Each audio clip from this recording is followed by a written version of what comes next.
Did Electrek just leak a picture of Tesla's new battery? I'm Jonathan Stewart, and welcome to Cleanerwatt.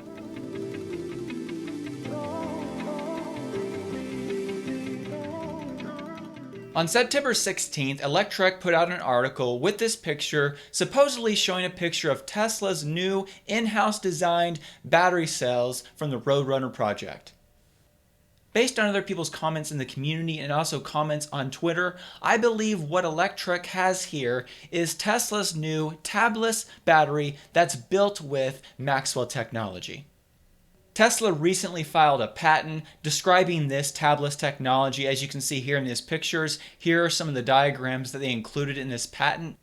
From what I can tell, the basic improvements of this tabless design make it easier to manufacture and possibly make it easier to cool the battery, giving you the opportunity to make a bigger cell. Elon Musk responded to a Teslarati article talking about the new technology coming that will be announced at Battery Day, and he said it will be very insane. Before we dive into the rest of this video's content, I wanted to take just a moment to thank the Patreon supporters who support me every month and help me make this content and bring it to you. A special thank you goes out to my performance supporters, Bradford Ferguson of Halter Ferguson Financial, John Money, and Inku Kang. Also, thank you to these other supporters listed at the bottom of the screen. There's been a lot of speculation about the size of this new battery pack that was leaked by Electrek. And some people like BR Cooper on Twitter believe this might be a 5498 cell, meaning that it has a 54 millimeter diameter and a 98 millimeter height. If this is true, this would mean somewhere around 10 times the volume of a 2170 cell, and that's the battery cells currently being used in the Model 3 and the Model Y. If this is Tesla's new battery and it's this large, this would truly be insane. One interesting thing that someone pointed out on Twitter is that this leaked picture looks very much like an ultra capacitor. Red Marsman on Twitter put this picture and says, "Why does this look like a regular capacitor just without a label?" And when you look at this picture from Electrek, it does kind of look like a capacitor. So is this really a battery breakthrough from Tesla, or is this simply just an ultra capacitor of some type that they might be using somewhere in their system? I found this fully charged video from a couple years ago where they went to an ultra capacitor manufacturer and they videotaped a lot of the processes. As you can see in this first shot, the picture there of the ultra capacitor while it's being produced looks very much like the picture that Electrek put out. I put a link to the full video in the description below, but here's another shot from that video showing another angle of these capacitors, and once again they look very similar to the pictures that Electrek leaked. However, even though this looks a lot like an ultra capacitor, I believe it's still actually a battery, because when you realize that this Maxwell technology, this dry battery electrode technology that we believe is found in these new cells, that was made by Maxwell, which is known for making capacitors. It makes a lot of sense that Tesla's new battery might actually look like an ultra capacitor, because when Tesla purchased Maxwell Technologies was most known for making capacitors. And they had this battery technology breakthrough as a side project, so it only makes sense that an ultra capacitor or a capacitor company, when they created a battery, that would be in a similar form factor to an ultra capacitor.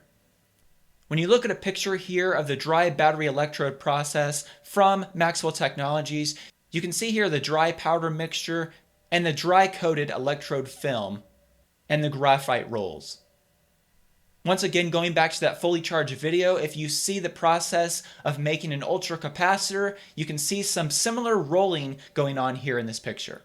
So apparently the process of making these new dry battery electrode batteries, it looks very similar to the way an ultra capacitor is made. Therefore, the form factor could look very much the same, so I believe this truly is not a capacitor, but it is Tesla's new battery. So if this is truly Tesla's new battery, when will Tesla implement this in a vehicle, and which vehicles will they put it in first? Initially, I believe they will use this for the Tesla Semi because they need a very energy-dense cell with a reduced cost to make the semi-truck viable. The second vehicle that I believe Tesla will put these in is the Cybertruck, because I believe these will be necessary to meet the specs and the cost that they've outlined when they revealed the Cybertruck. When it comes to the Plaid Model S, I actually believe they might use an improved version of the 2170 cells for the Plaid Model S. And they would use these same improved cells for the Model 3 and the Model Y as well. In July of this year, Electrek put out an article talking about the 2170 cells made by Panasonic and Tesla, and they said they were going to be able to make them 20% more energy dense in the future. So the Model 3 and the Model Y, and possibly the Plaid powertrain, I believe, will include these improved density 2170 cells. When it comes to the standard Model S and Model X, I believe Tesla will stick with the 18650 cells from Panasonic. They'll just improve the battery pack design and maybe even the chemistry even further in the cells. Now you might be saying, why would Tesla only roll out this new battery tech in the Semi and the Cybertruck? Why would they not put this in the Model 3, the Model Y, the Model S, and the Model X? Well, I believe this because of comments that Elon Musk has made in conference calls, which I'll play those clips in just a minute, and also putting the pieces together based on how many batteries Tesla will need. Tesla cannot simply just disrupt their current supply lines for batteries because they will not be able to produce enough to manufacture the cars they need to sell. Tesla, of course, works with Panasonic in their joint factory, Gigafactory Nevada. They also import cells, the 18650 cells from Panasonic. They also work with LG Chem and CATL in China. These battery partners are key to them having enough cells to create all the EVs they need to. Here's Elon Musk talking about this in the Q2 2020 conference call.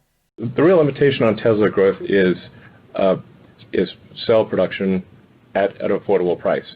We're going to talk about a lot more about this on Battery Day because this is the fundamental scaling constraint.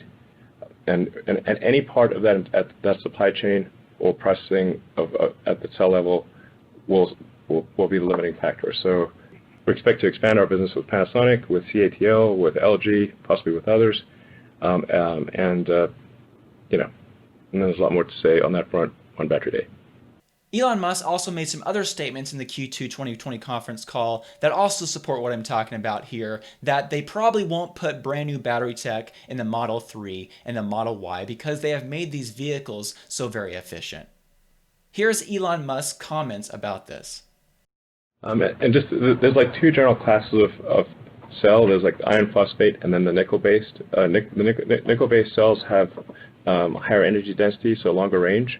Obviously, those are needed for something like a Semi, where every unit of mass that you add in battery pack, you have to subtract in cargo. So it's very important to have a mass-efficient and long-range pack for batteries.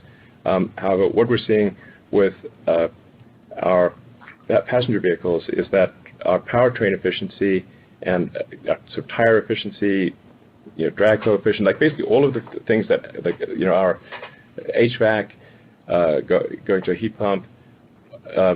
Basically, our total vehicle efficiency has gotten good enough with Model 3, for example, that we actually are comfortable having an iron phosphate battery pack in Model 3 in China, and that'll be in volume production later this year, and that frees up a lot of capacity for things like the Tesla Semi and other projects that require higher energy density. So in conclusion, I believe Tesla's Battery Day will be a very pivotal moment for the electric vehicle and Tesla as a company. This will truly mark the time when electric vehicles will be cost effective and also be able to be more mass produced. The end of the internal combustion engine is near. Thank you so much for watching this video. I hope you enjoyed it and that you learned something as well. If you're not already subscribed to this channel, please consider subscribing. And if you do subscribe, if you click the bell icon, you'll be notified when new videos are published. Also, if you did like the video, please consider clicking that like button because that helps other people find the video as well. Thank you so much.